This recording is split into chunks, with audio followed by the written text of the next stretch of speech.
kondisi baik dan juga sehat ya. Nah, sebelum kita memulai kegiatan pembelajaran pada video kali ini, mari kita berdoa terlebih dahulu. Berdoa saya persilahkan. Berdoa selesai. Nah, untuk memudahkan presensi kehadiran, saya minta untuk anak-anak melakukan presensi di kolom komentar dengan menyebutkan nama, nomor absen, dan juga kelas.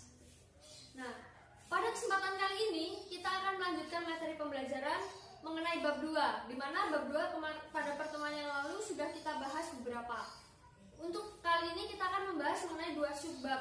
Yang pertama adalah partikularisme dan dilema dalam pembentukan kepentingan publik. Yang kedua adalah upaya pemecahan masalah atau upaya penanggulangan terhadap permasalahan sosial itu sendiri. Nah, tujuannya adalah supaya anak-anak dapat mengetahui dan memahami apa saja partikularisme dan dilema pembentukan kepentingan publik. Kemudian yang kedua, anak-anak juga bisa mengetahui, memahami, menganalisis, bahkan menerapkan dalam kehidupan sehari-hari mengenai upaya apa saja yang bisa ditempuh untuk mengatasi permasalahan sosial. Nah, oke, yang pertama kita akan membahas mengenai partikularisme dan dilema dalam menentukan kepentingan publik. Pada bagian ini mengacu pada salah satu tokoh sosiologi, yaitu Tucker Carlson, di mana beliau membagi menjadi 2 variabel. Yang pertama adalah bagaimana tindakan sosial yang bersifat umum atau biasa disebut dengan variabel universal.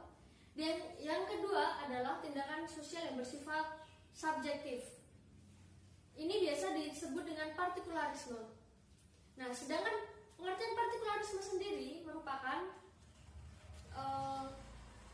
sesuatu tindakan sosial atau suatu sistem yang dilakukan oleh seseorang, individu maupun kelompok, yang menitik beratkan pada kepentingan individu, kelompok, golongan mereka sendiri. Biasanya kita dapat jumpai pada kepentingan partai politik, suatu daerah, suatu suku ras, ataupun suatu etnis seperti itu. Jadi hal ini juga memicu konflik-konflik ataupun memicu permasalahan-permasalahan sosial yang akan timbul dalam masyarakat. Dan yang kedua adalah yang bersifat universal, di mana tindakan sosial ini memikirkan atau dengan berbagai pertimbangan termasuk nilai-nilai dan norma-norma yang berada di dalam masyarakat. Sedangkan kepentingan publik ataupun publik sendiri merupakan suatu kelompok yang tidak menjadi satu kesatuan. Sehingga dalam menentukan kepentingan publik ada beberapa pertimbangan. Nah, sifat-sifat dalam masyarakat ataupun sifat-sifat yang terdapat dalam masyarakat sendiri terbagi menjadi 3. Yang pertama adalah kelompok pasif, di mana kelompok pasif ini menginginkan sesuatu tetapi mereka tidak memiliki tujuan atau tidak memiliki pendirian tertentu untuk mendapatkan apa yang mereka inginkan. Nah, kelompok ini biasanya merupakan kelompok mayoritas di dalam masyarakat.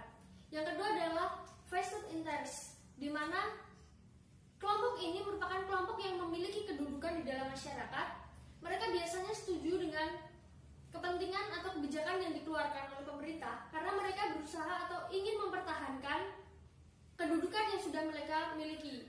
Dan yang ketiga adalah newcomers, di mana kepentingan ini merupakan golongan atau kelompok masyarakat yang menjunjung kepentingan untuk mendapatkan kedudukan atau suatu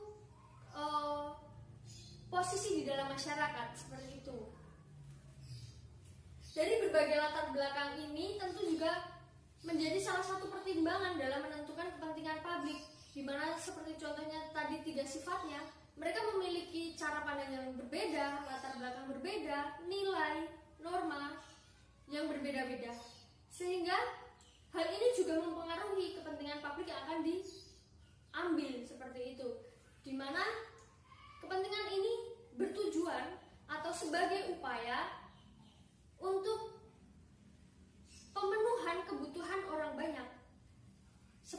Contohnya, pada masa Sumpah Pemuda, di mana latar belakang bangsa Indonesia yang beragam dan dari suku bangsa yang berbeda-beda, norma dan nilai yang berbeda-beda, mereka memilih dan mengatakan bahwa satu bangsa dan juga satu bahasa karena adanya kesepakatan dalam masyarakat itu tersebut. Nah, untuk selanjutnya kita akan membahas mengenai materi yang kedua, yaitu upaya pemecahan masalah ataupun upaya pemecahan permasalahan sosial dan masyarakat. Secara umum, upaya pemecahan ini terbagi menjadi dua. Yang pertama secara preventif dan yang kedua secara represif. Yang secara preventif ini jarang digunakan karena membutuhkan penelitian-penelitian terdahulu ataupun membutuhkan penelitian-penelitian terlebih dahulu untuk mengetahui sebab-sebab terjadinya suatu permasalahan dalam masyarakat. Nah, untuk yang kedua adalah represif. Metode ini sering digunakan karena setelah timbulnya gejala-gejala sosial dan gejala-gejala tersebut akan menjadi sebuah permasalahan sosial, sehingga ada tindakan-tindakan khusus yang diambil untuk mengatasi permasalahan-permasalahan tersebut.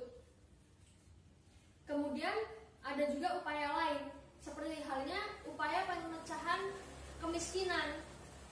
Dalam upaya pemecahan kemiskinan ini juga terbagi lagi menjadi dua. Yang pertama sebagai motivasi dan yang kedua secara langsung. Yang sebagai motivasi ada beberapa hal, seperti halnya yang pertama adalah pendidikan. Kenapa pendidikan digunakan untuk mengatasi permasalahan ini? Karena untuk memperbaiki sumber daya manusia. Yang kedua dalam bidang kesehatan dan yang ketiga dalam bidang ekonomi.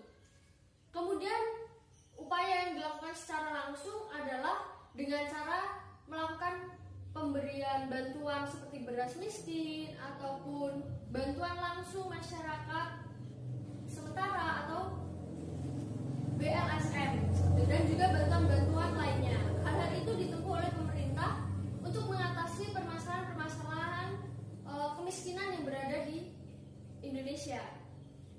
Nah, yang kedua adalah penanganan atau penyelesaian masalah kriminalitas ataupun tindakan kejahatan. Di sini terbagi menjadi dua. Yang pertama adalah secara preventif, seperti meningkatkan ketakwaan terhadap Tuhan Yang Maha Esa. Kedua, dengan cara menanamkan nilai-nilai agama, moral dan juga nilai sosial yang terdapat dalam suatu masyarakat, sehingga mereka ketika melakukan tindakan atau ketika besok melakukan tindakan sudah tahu aturan-aturan apa saja yang berlaku dalam masyarakat. Yang ketiga, dengan cara menanamkan sikap toleransi terhadap sama. Dan yang keempat adalah menanamkan rasa tanggung jawab terhadap setiap individu, di mana hal ini dilakukan ketika individu memiliki rasa tanggung jawab untuk saling menjaga satu sama lain, maka mereka juga akan memahami setiap tindakan yang mereka lakukan juga akan berpengaruh terhadap orang lain, seperti itu. Dan yang kedua adalah secara represif. Secara represif ini juga terbagi atas beberapa hal, seperti pertama, melakukan rehabilitasi para pelaku kejahatan atau kriminal ini sesuai dengan undang-undang yang berlaku, seperti halnya penahanan dan juga pembimbingan di lembaga rehabilitasi gitu. Terus yang kedua adalah menciptakan sistem atau program yang bertujuan menghukum para pelaku kejahatan kriminal ini. Dan yang ketiga adalah memberikan konsultasi psikologi, di mana hal ini juga biasanya dilakukan untuk pendampingan kepada orang-orang yang sedang melakukan rehabilitasi. Dan yang keempat adalah memberikan pendidikan moral tentang nilai-nilai yang baik dan juga memberikan pembekalan kepada masyarakat tersebut. Dan yang kelima adalah memberikan keterampilan-keterampilan. Kenapa keterampilan diberikan? Dengan harapan orang-orang ketika keluar dari rehabilitasi tersebut mereka sudah bisa mendapatkan dan juga merubah sedikit kondisi ekonomi yang terjadi dalam keluarga mereka, sehingga mereka tidak lagi melakukan tindakan-tindakan kriminal ini. Yang ketiga adalah masalah atau upaya-upaya yang dilakukan untuk mengatasi kesenjangan sosial ekonomi. Terdapat beberapa hal. Yang pertama adalah dengan cara pembangunan sektor pertanian dan juga sektor industri, di mana ketika industri banyak perusahaan-perusahaan ataupun lapangan-lapangan pekerjaan di dalam masyarakat, sehingga mereka juga dengan mudah mendapatkan lapangan-lapangan pekerjaan. Yang kedua adalah memberantas korupsi, di mana hal ini dilakukan untuk kesejahteraan masyarakat yang harusnya dana digunakan untuk kepentingan-kepentingan umum, untuk layanan-layanan masyarakat. Hal ini juga bisa terselamatkan. Lalu yang ketiga adalah mengutamakan pendidikan. Kenapa hal ini penting? Karena dengan pendidikan diharapkan mampu mengatasi ataupun meningkatkan kualitas sumber daya manusia, sehingga mereka bisa kompeten dan memiliki keahlian sesuai dengan bidang mereka. Dan yang kelima adalah, maksud saya yang keempat adalah mengembangkan atau meningkatkan infrastruktur di daerah-daerah, sehingga setiap manusia ataupun masyarakat dengan mudah melakukan mobilitas antar satu daerah ke daerah yang lainnya. Dan yang terakhir adalah mendorong sistem kewirausahaan, seperti halnya UMKM ataupun usaha-usaha masyarakat menengah ke bawah. Nah, itu tadi materi pembelajaran pada video kali ini. Jadi dapat disimpulkan bahwa dalam pembentukan kepentingan publik juga harus mempertimbangkan beberapa hal, beberapa latar belakang yang ada di dalam masyarakat, seperti contohnya keberagaman nilai, norma, kepentingan, sudut pandang, dan lain sebagainya.